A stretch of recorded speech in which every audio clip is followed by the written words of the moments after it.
Welcome. I'm Cheryl Mitchell, the president of Trellivan Inc., which is a retreat and learning center that's located on a sheep farm here in Addison County.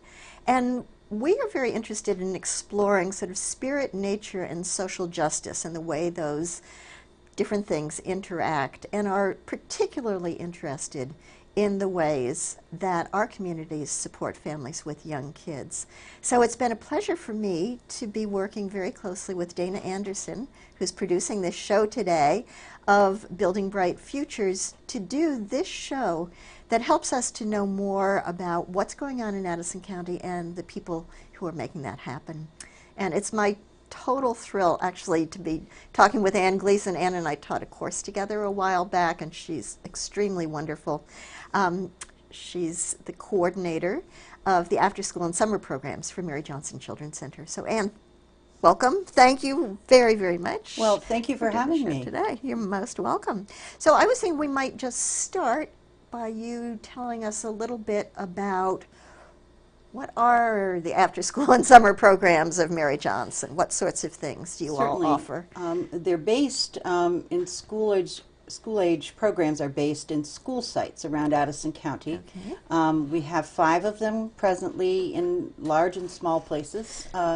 And from those sort of feeder sites in the summer, we collapse down to have 3 summer programs in Bristol, Middlebury, and Vergennes. And we draw in children from all around Addison County for those programs. But those are 8-week, full-day summer camp type experiences that we have in June, July, and August. And we have our programs set up so that they're now presently thinking more about summer than they are about winter, which is kind of nice. But, with this weather, I can sort of understand that. Yes. Yeah. So how many children and what ages would be involved? We serve children who are in kindergarten through the age of 12. So the ages of 5 to 12, we're licensed programs through the Child Development Division, and that allows us to make sure that we have quality staff and the ratios are better than they need to be to serve these kids. But we have, for example, in Middlebury, we have 65 kids a day in those age ranges. In Bristol, we have 40 to 45, and we have smaller programs in Moncton and Starksboro and New Haven. And altogether, we can serve around 325 kids. We don't have that many, and that's partly by design, I guess, but we respond to parents can sign up for what they need. It is meant to support parents who are working or going to school or taking training or have some other need for childcare after school. Okay. So do you have dedicated space in those schools for your after-school programs? Well, we like to think it's dedicated. Basically, our hosts are very kind and supportive of the mission, but we are in shared spaces. Most of the places are in either a large area like a cafeteria that we break down into smaller groupings, or we also have classrooms, which I prefer to call clubhouses, and so that the school is our host, and the communities that we're in are very kind about that. We are able to be there as long as we're good neighbors. We have those spaces. And where do you find your staff? Well, I've laughingly said sometimes in the past I felt like I needed to make large gingerbread cookies because it is very difficult to find I would staff. think because it's a strange set of hours for it is. somebody. It's a part-time position, and for most people, I'm the only person who works full-time on school-age issues for Mary Johnson. All the other employees of after school are part-time folks, and they're usually drawn from school personnel who might be paraeducators during the day or special educators.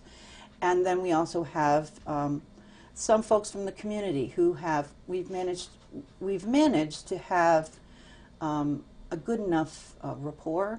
And I'd like to think that we treat them well enough that these folks that we have working for us now love the work and make this time a priority. It is, for many of them, a second job. It isn't actually. It's not their primary. It's not their primary job. And would they be the same people that would be your full-time Yes, summer in the camp su- counselors yes, in the summer? they make up the core of that, and we always offer folks who've gotten good evaluations and a good work history that opportunity to expand because those become full-time jobs in the summer. So in many ways, if you're a paraeducator in the school, that works out for you. You can have some summer employment and work with kids because you like them in a different venue. You know, so we add that to returning college students and folks who are interested. Kind of, we give a little bit of preference to people who might be studying education or sociology, and it's kind of a really nice little lab school opportunity in the summer to spend some time with kids. So would you be getting students, say, from UVM or Yeah, Middlebury College? Yeah, we get them, and a lot of it is that folks that actually live in Middlebury or the surrounding areas are familiar. We have many, many students who come to us who were campers, who were, we've been doing it long enough, so we have a kind of a second generation of those folks. But Middlebury College, Champlain, UVM, and Points, Castleton, those folks, and from farther away too. If they've come home and Middlebury's their home, they can take advantage of being home for the summer and get employment.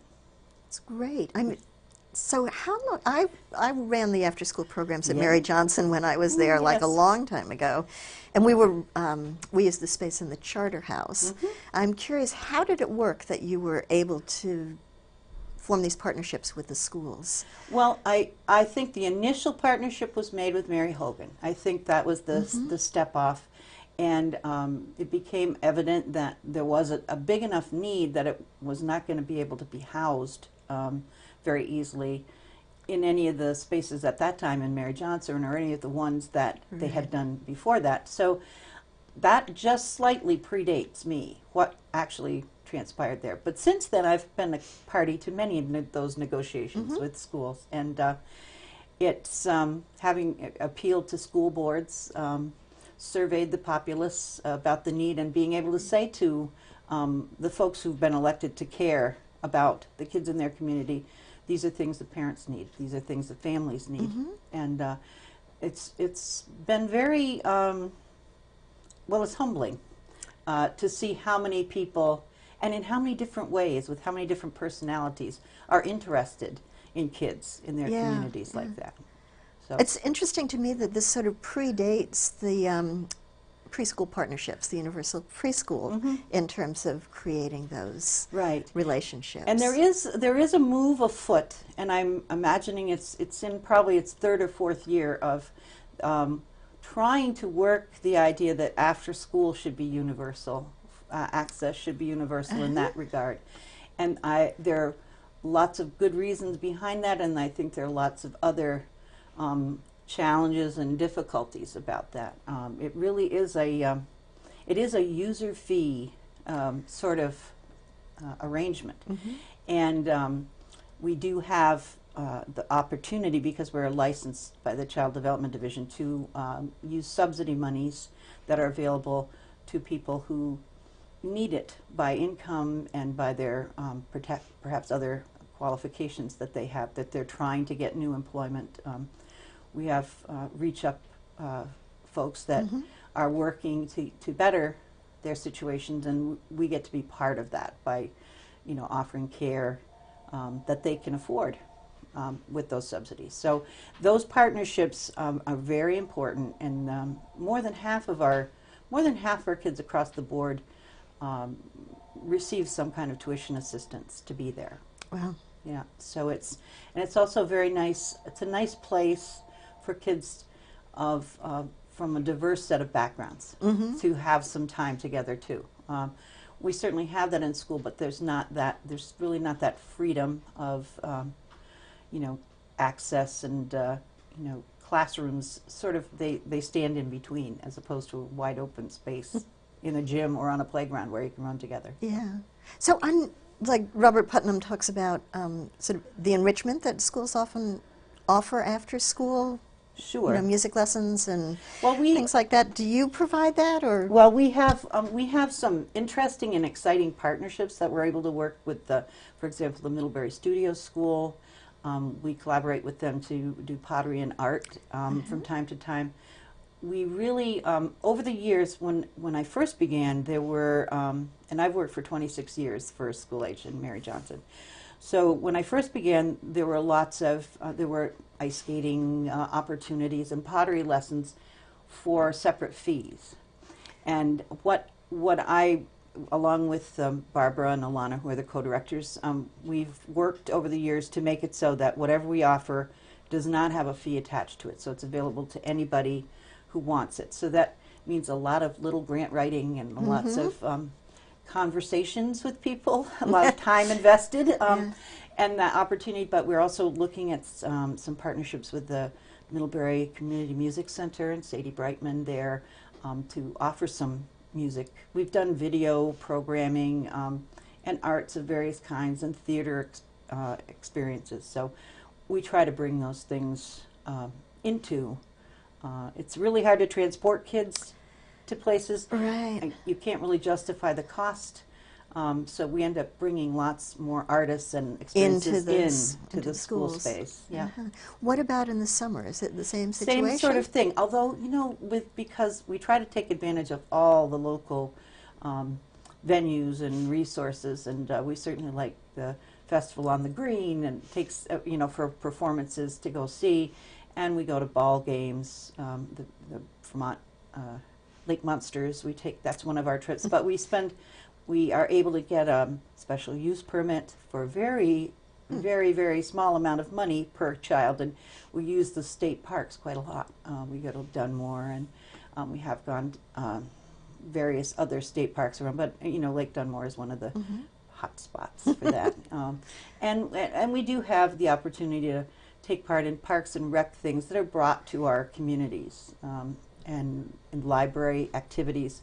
We do block bookings in Middlebury with the Ilsley for some of the performers that they get.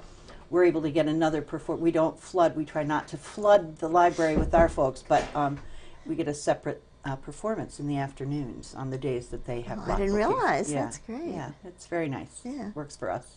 So, speaking of performance, I know that one of your passions is doing theater with Yes. kids. Could you talk some about that? Well, unfortunately, I could probably talk You for can talk a very long time about Oh, that. okay. I'll try to curtail it. My basic thing is, I was told probably 40 years ago that the thought was placed in my head that theater is an absolute perfect example of what a democratic education should be. That everyone works together. They all have parts to play. They bring their talents. They solve problems. They work together. And I kind of feel like that is maybe something that makes it universally something we should try to have for our children. And their expression and there's a whole other set of layers of things that personal expression and creativity come out. But I think it's possible to sell it as an essential to a democratic education. So I kind of use that. I've not heard that before. Yeah. That's great. And I think it is true. It does make it makes people work hard for a single goal and work for an end product, which that's probably good training for life. We have to make changes along the way, but we do have to have an end product when we're come to the end of a day, say, for example. So can you tell us about a couple of performances that you've done with kids, or Oh gosh, theater pieces some of the best ones are the ones that are totally spontaneous. And I haven't done late years. I do most of my work at Mount Abraham with middle school and high school kids. And I wish there were more time for this, but when working with elementary kids, I love to tell regular stories that we know, Goldilocks and the Three Bears, you know, those kind of things, and then let them pull the characters if they're going to perform them for anyone. Everyone knows the whole story and knows all the parts, what's supposed to happen anyway, and then they pull at random who they are in the performance. So there's no practicing and learning to be, you know, Papa Bear.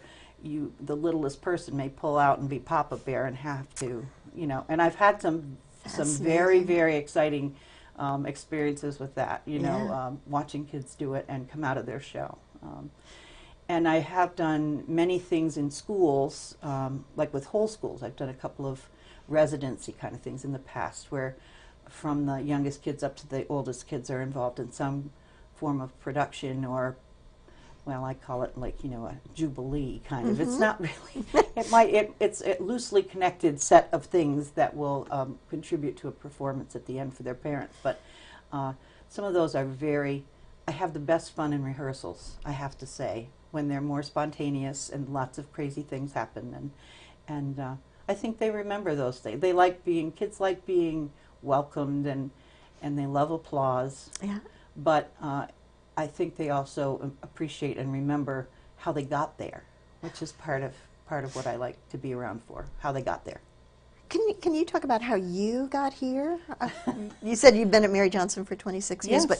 but what led up to you being there? Well, I started thinking that I was going to be an English teacher. Oh, and me too. Discovering that I probably quirks in my personality that would make me a little too intense to be an English teacher, and decided that certainly I wanted to be in education somewhere. I was an art teacher for a little while, elementary art teacher for 3 or 4 years at Bristol Elementary, and then I just I had my youngest son, and stayed home with him for a couple of years, and then this opportunity came in the newspaper that Mary Johnson was thinking about opening and creating an after-school program in Bristol. And I said, well, I think they need a theater club. And I might be able to do that a couple of afternoons a week. And so I came to interview to be the leader of the idea of a theater club. And after I spent about a half an hour, 45 minutes with Barbara, Barbara Saunders, she said, you don't want to do a theater club. Don't you want to run this program? And don't you know someone who could be your second and run it with you? And I said, well, I'll have to think. And I went home and I thought, well, yeah, I guess I could. So it became a really great way to educate, to be involved in education, to be with kids. And now there are lots and lots of studies and data and all the things that support the intuition that says this is complementary learning. This is we always learned after school when we were outdoors in our backyards. That was all the homework we really needed. I'm the oldest of 7, so pretty much we could learn pretty much a lot of things after school, the good and the bad that way. But and we don't have all those opportunities anymore. The world is different. And so after school provides a way to have a neighborhood, have those kind of interactions and fun things happen. And kids are learning things all the time. And I've never been sorry that I did that. I've been amazed that it turned out the way it did. But then as I worked there, they've developed training and coursework that led me to a bachelor's in school-age care and a master's in school-age care through Concordia University, St. Paul, and made it my profession. I always thought I would have to have a job. I would have to make a job and convince somebody they needed me to do it. Yeah. And that's kind of how it worked out, which is, I didn't think I was that full of intention, but I guess I was. And it's been a learning experience all the while. So your master's degree was an online from Yes. Concordia, because you're an amazingly skilled teacher of online courses. Well, and thank you. I'm guessing you must have learned it there. Yes, and it wasn't an easy fit, but their model was to go, and if anyone gets to do this, they should at least think about doing it, because this kind of thing, they had a residency for a week, and you met some of the people you were going to be learning from online, and that made it a little more real for you. I really didn't feel like I knew anything at all about computers except how to turn them on and type on them. And you had to learn technology, which has also been a really good thing. But there's some really great things about online learning. I think it gives the people who are in the class a chance to reflect before they respond. It actually requires that you do that. And I felt like let the teacher hear you. And when I was teaching online, I felt like I got to hear from everybody. It wasn't like the person who had the raising answer, their yeah, hand, yeah. and did all the talking. And I know I've been one of those people, but it's also nice to include everybody's thoughts, and that's a good, I felt like it was a very worthwhile thing to learn, that that those kind of experiences, and now they've become more accepted. I know that used to not be a way that we would accept anyone's learning, particularly in human services fields, I think. Right. So.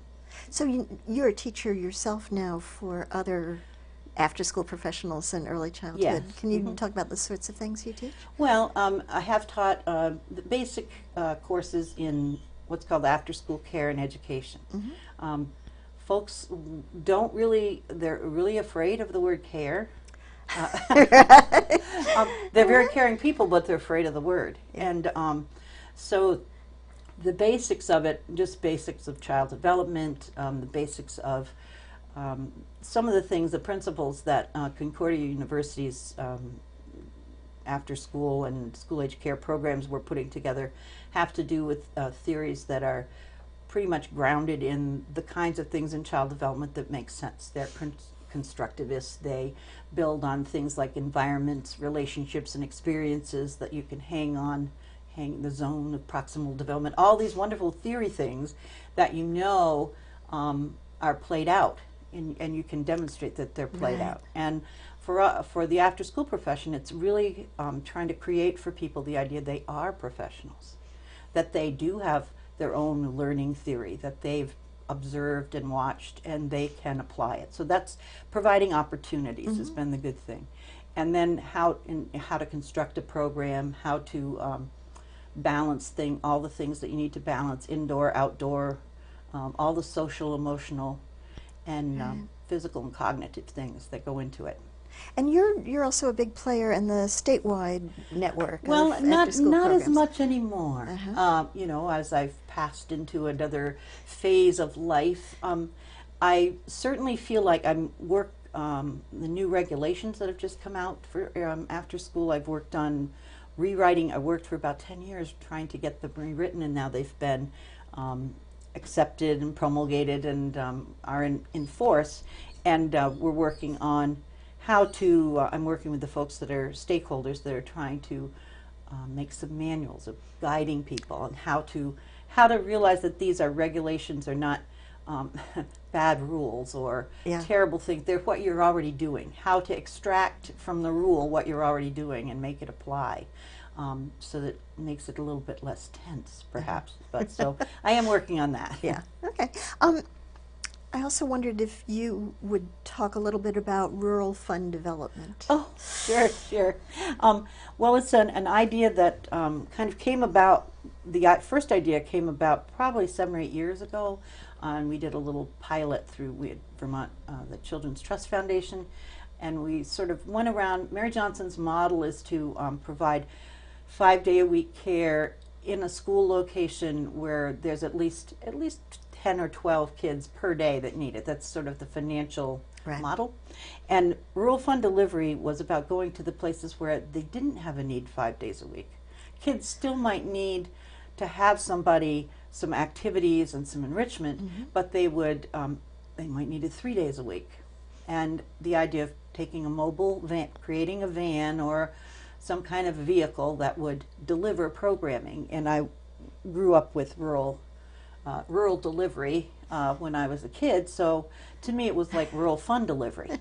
And we would take it, and I thought there would be lots and lots of ways, lots of things you could put a person on who was a specialist in dance, and then for 6 weeks when the after school, the RFD van rolled up, you'd do dance as a specialty, as well as the other crafts and things.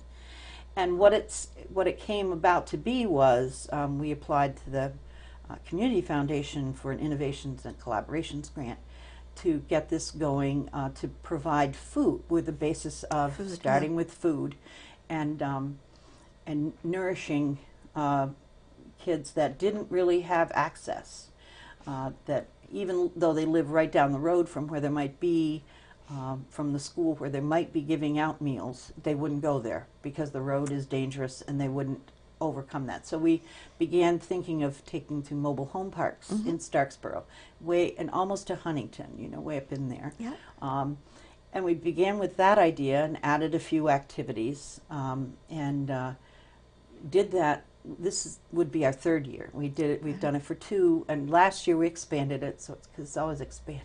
It sounds like you're always thinking you of know, new you always have things. to say this is the first annual of Right. everything. And we did go to Bridport School as a location, and we provided 2 hours worth of activities and food there, and it's very successful, very well received. That's great.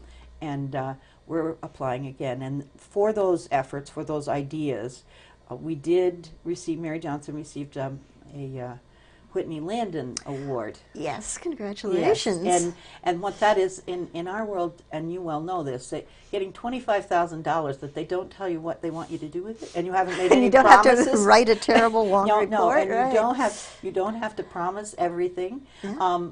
Made it so that we can go for, we're going forward anyway with it, and that we're getting our own van, so we won't be leasing them or doing that sort of thing. And so we're still working on getting partners. We've partnered with the Boys and Girls Club, Middlebury College, lots of folks.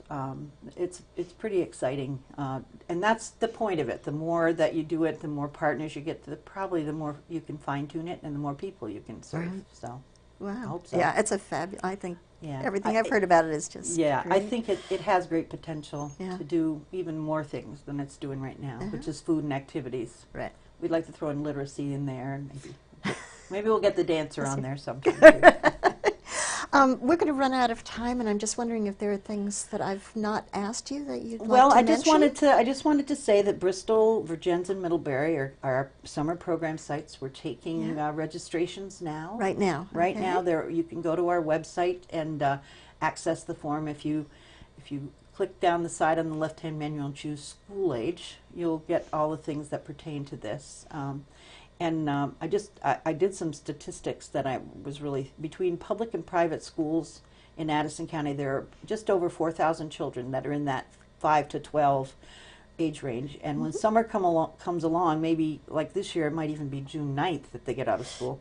There's 57 days of Monday, Wednesday, Fridays, all through there, Monday through Friday. And it's, for 4,000 kids, that's 2 million hours of time to fill. 2 million Staggering hours thought, of isn't it? summertime. Yeah. And Mary Johnson's not going to fill all that. We have, we can cover about 102,000 or something like that. But there's a great potential in our county. We have lots of folks who work on it. Lots of organizations that Dana Anderson has gotten us together to meet about, and lots of things are happening. So people should be looking for those things for their kids, because they're really lots of different ways to improve their summers. Yeah. Well, Anne, it's so exciting to talk to you. And the contact information that you mentioned will show up for those of you that are watching in just a minute. And I just wanted to thank all of you who are watching. If you would like to get information out to the public, working with Middlebury Community Television is a fabulous way to do it. You can just call them up. You don't really need to know how to do anything. They'll teach you everything. We also wanted to thank Dana Anderson, who's our producer for the show today. And if there are things that you would like to hear about, please let Dana or me know, and we'll try to make that possible for you. So thanks again for watching us.